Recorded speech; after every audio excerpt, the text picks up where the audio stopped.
안녕하십니까? 금융 비즈니스에 필요한 정부 지원 정책을 안내드릴 이정일이라고 합니다.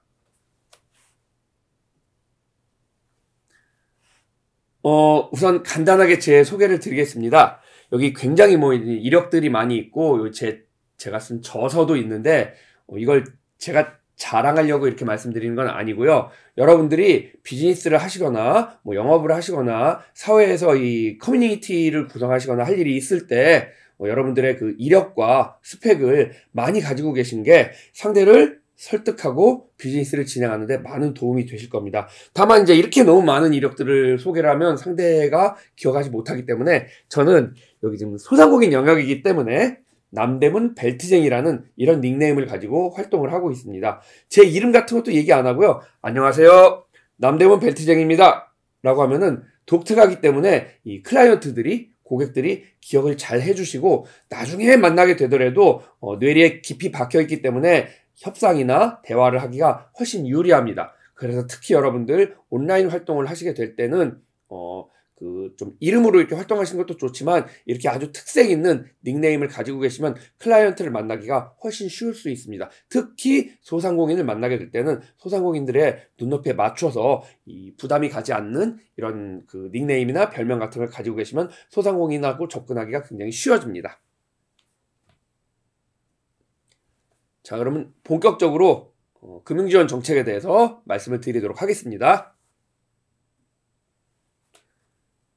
일단 현 정부의 경제 정책 방향을 간단하게 말씀드리겠습니다. 코로나 때문에 소상공인, 자영업자들이 굉장히 힘든 시기를 보냈었는데요. 그래서 대출금에 대해서 만기 연장, 그다음에 상환 유예 등의 각종 정책을 취하고 있고요. 특히 그중에 그 고금리로 신음하는 우리 소상공인들의 부담을 덜어주기 위해서 저금리 대출 전환 정책을 주력을 하고 있습니다. 하단의 내용을 보시면은 신보 특례 보증을 통한다든지 그 성실 상환 중인 소상공인 대상으로 기존의 고금리 7% 이상 혹은 이 비은행권 같은 경우는 12에서 20%까지 이렇게 금리가 고금리 상품들을 쓰고 계신 분들이 많은데 이런 분들 대상으로 4에서 7% 수준의 저금리로 대출 자금을 전환해주는 프로그램을 개발해서 운영하고 있습니다. 상환도 최대 만기 10년까지 늘려서 그 소상공인들의 상환 부담을 줄여주는 정책을 펼치고 있습니다. 해당 프로그램은 소상공인 시장진흥공단 혹은 신용보증재단 등에서 진행을 하고 있고요. 개인사업자 그리고 법인 중에서도 소기업에 해당하는 곳들에다 대환 한도도 개인 1억 원, 법인 2억 원으로 증액해서 지원을 하고 있습니다. 또한 보증료에 관한 부분도 보증료가 원래 연 단위로 이렇게 납부를 하는데 보증료 자체를 보통 연 1% 정도 되거든요. 1% 정도를 인하해서 0.7%까지 인하를 하고 그 최초에 보증료를 전액 납부하게 되면은 보증료를 15% 할인하는 정책을 펼치고 있습니다. 해당 대상들은 국내 14개 은행을 통해서 현재는 신청 가능한데 이건 이제 그 시점 따라서 수시로 바뀌기 때문에 그 시점에 맞춰서 필요하실 때 확인해 보시면 되겠습니다. 저금리 대출 전환 부분에 대해서 조금 더 말씀을 드리겠습니다. 해당 정책은 온라인 대환 안내 시스템 저금리로.kr 혹은 신용보증기금 홈페이지를 통해서 신청을 할 수가 있고요. 저희 금융보험에 관련된 분들한테는 약간 안타까운 소식이지만 도박 사행성 관련 업종 비롯해서 금융이나 보험 쪽은 대체로 그 소상공인 정책자금 제외 업종으로 포함이 되기 때문에 이런 지금 저금리 대출 전환 프로그램에는 해당 업종들은 지원받기가 조금 어려우신 부분들이 있습니다. 하지만 이제 이 업종에 해당하지 않는 일반 소상공인들을 만나서 상담을 하거나 진행을 하시는 데는 아무 문제가 없겠죠. 그리고 잘 아시다시피 코로나 때 굉장히 많은 소상공인들에게 매출 하락한 소상공인들에게 재난지원금을 지원한 적이 있었습니다. 근데 이제 그 이후에 매출 여부를 확인한 뒤에 매출이 증가되면은 재난지원금을 환수하겠다는 얘기가 있었는데 잘 아시겠지만 사실상 이미 한번 지급된 돈을 다시 걷어들이는 건 굉장히 어렵기 때문에 총 8천억 원에 해당하는 돈을 환수할 예정이었지만 최근에 환수 조치를 백지화하기도 했습니다. 그리고 소상공인들이 경영을 개선하고 재기하는 걸 지원하기 위해서 이미 폐업한 소상공인 같은 경우는 제도전 장려금 100만 원 정도를 지원하는 그 지원 정책을 진행하고 있고요. 그 다음에 소상공인의 회복 지원, 그 다음에 디지털화 대응을 위해서 여러 가지 그 주로 온라인 쪽 쇼핑몰이나 라이브 커머스 등을 통해서 소상공인들이 매출을 올리는데 그 도움이 되는 정책들을 시행하고 있습니다. 그 다음에 하단 같은 경우는 지능형 상점, 지능형 공방이라고 되어 있는데 스마트 마켓, 스마트 상점, 스마트 공방, 그리고 스마트 팩토리. 이쪽으로 올수록 그 난이도가 높아지는 지원 사업인데 이런 다양한 지원 사업을 소진공, 중진공 등을 통해서 소상공인들을 도와주고 있는 정책들을 펼치고 있습니다. 지역 신용보증재단에서는 희망 플러스 특례 보증이라고 해서 그 사업자 등록을 가지고 계신 분이고 그 다음에 방역지원금이나 손실보전금을 지원받은 기업 중에 대표자의 조건에 따라서 운전자금 같은 경우 최대 2천만 원, 대환자금 같은 경우 최대 1,000만 원까지 이렇게 특례 보증을 해주고 있습니다. 신청 접수는 하단에 보시면 은행에서 모바일 앱을 통해서 비대면 신청을 하시거나 그 지역 신용보증재단을 직접 방문해서 신청을 하시면 되겠습니다. 지금껏 말씀드린 금융지원 정책에 대해서 좀 거시적인 시각에서 한 번 더 자금의 흐름을 설명드려 보도록 하겠습니다. 소상공인의 외부 자금 조달은 첫째, 은행에서 대출을 받는 방법이 있습니다. 주로 이제 신용대출도 있긴 하지만 소상공인들은 신용등급 같은 거를 받기가 제대로 평가를 받기가 쉽지 않기 때문에 주로 이제 담보대출을 받게 되죠. 그 다음에 둘째, 소상공인 시장진흥공단 혹은 중소벤처기업진흥공단에서 정책자금 대출을 받는 경우가 있습니다. 요건 이제 순수하게 신용대출이 되는 겁니다. 대리대출이나 직접대출이 있는데 요 두 가지 케이스는 조금 이따 다시 설명을 드리도록 하겠습니다. 세 번째, 신용보증기금이나 신용보증재단 등에서 기술이나 영업실적, 사업성 평가에 따른 보증서를 받아서 그 보증서를 가지고 보증서 담보대출을 받는 경우가 있습니다. 이제 보증서를 받으려면은 보증료를 내야 되는데 아까 말씀드렸던 것처럼 연평균 한 1% 정도의 보증료를 지불해야 된다고 생각을 하시면 되겠습니다.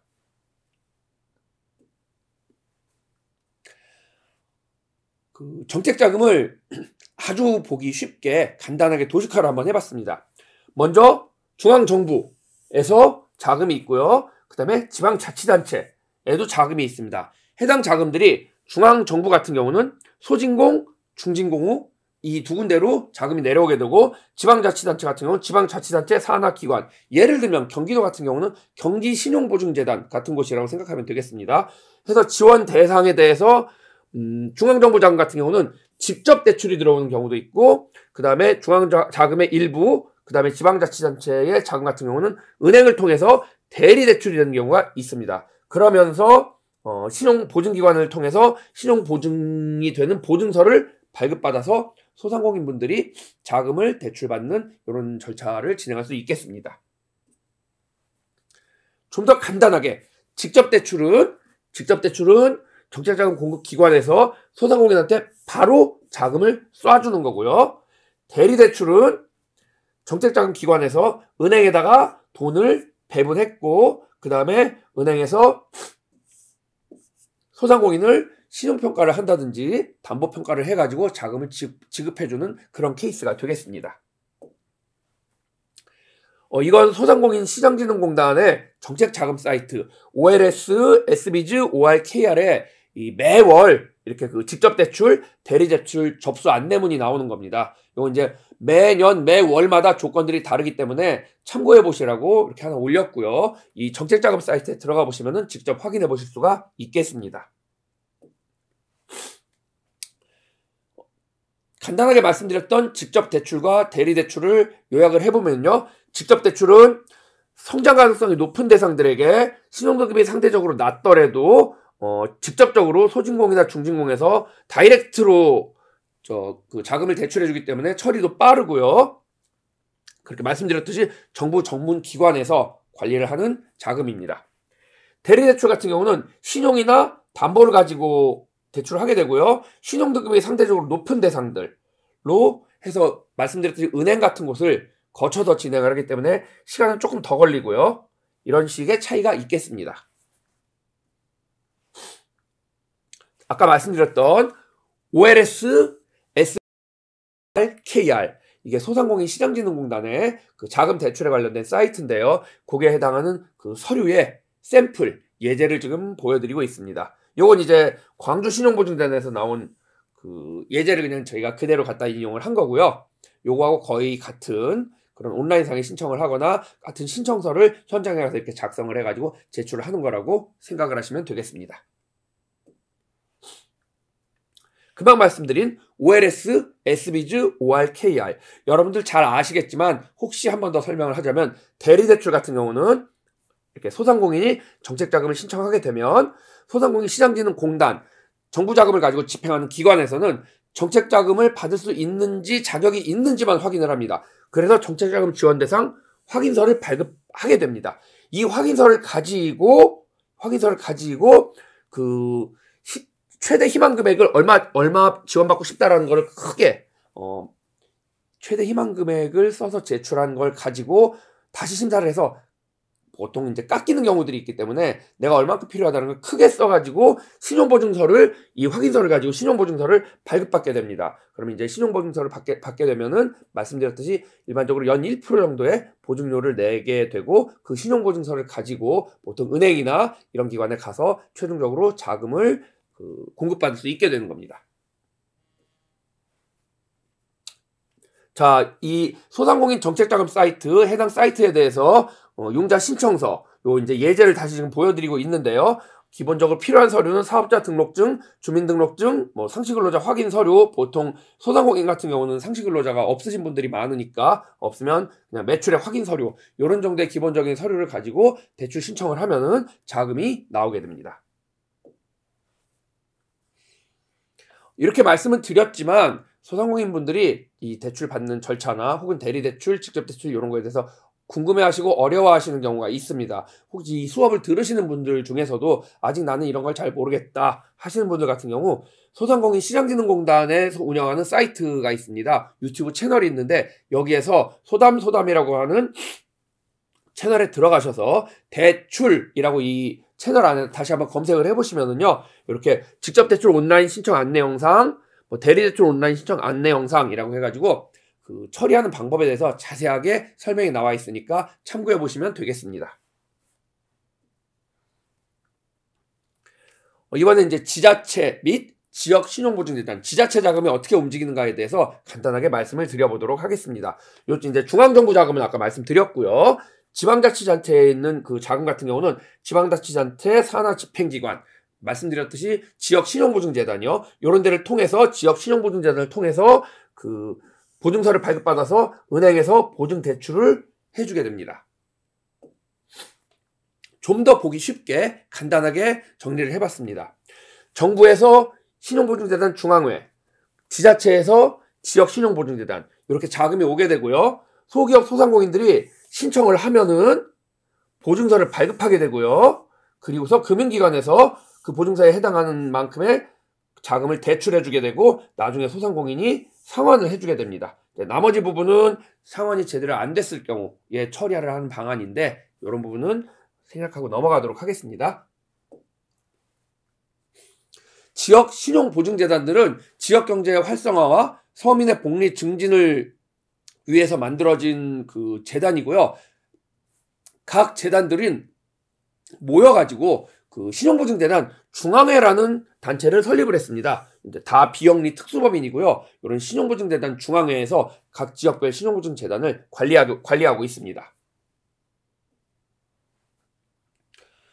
서울이 제일 크니까요. 저희가 있는 곳이 서울이기도 하고요. 그래서 서울신용보증재단의 경우를 잠깐 보게 되면은요.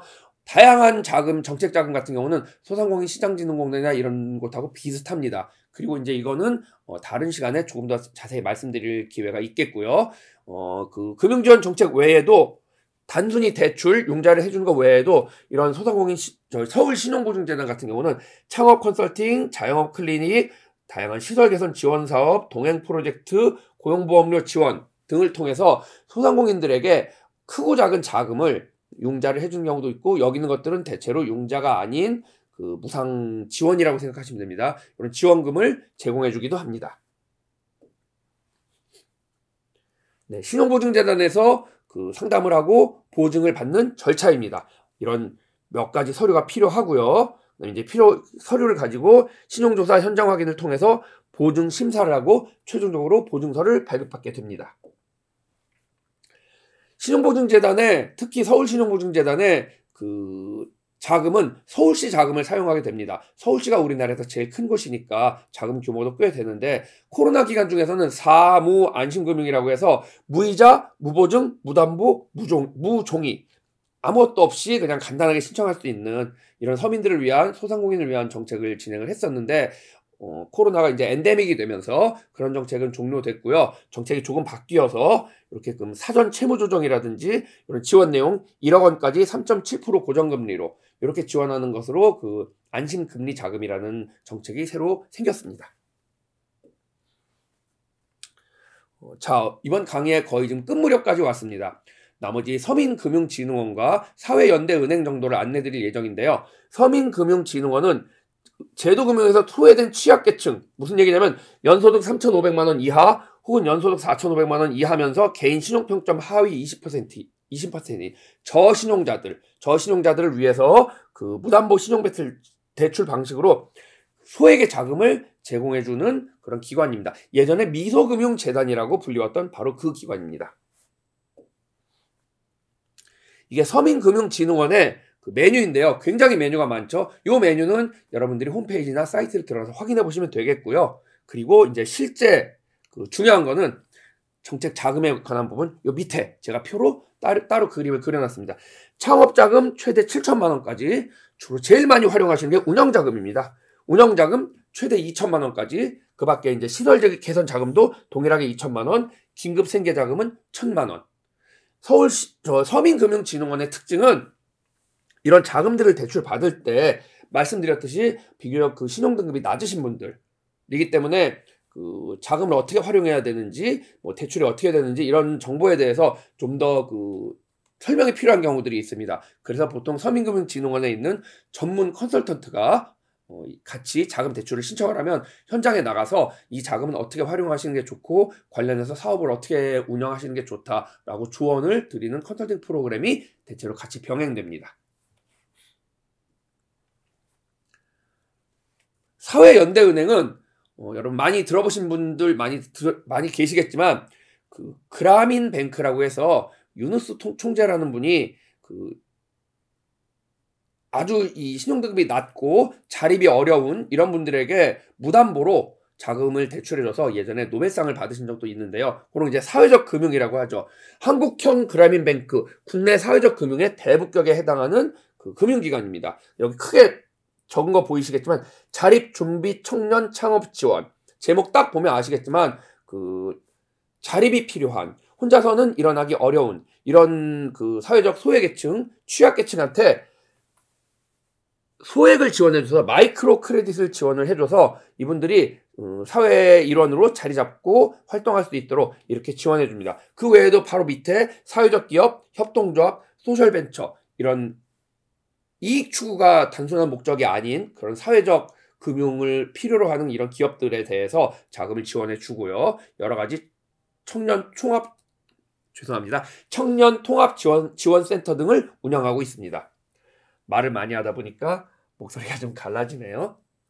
예, 이게 사회연대은행의 함께 만드는 세상, 사단법인에서 운영하는 사회연대은행의 그 홈페이지의 메뉴입니다. 뭐 메뉴 각각에 대해서 자세히 설명드릴 필요는 없을 것 같고요. 주요 사업이 이렇게 금융지원, 성장지원, 교육, 복지 이런 쪽에 대해서 주요하게 그 사업을 추진하고 있다고 알고 계시면 되겠습니다.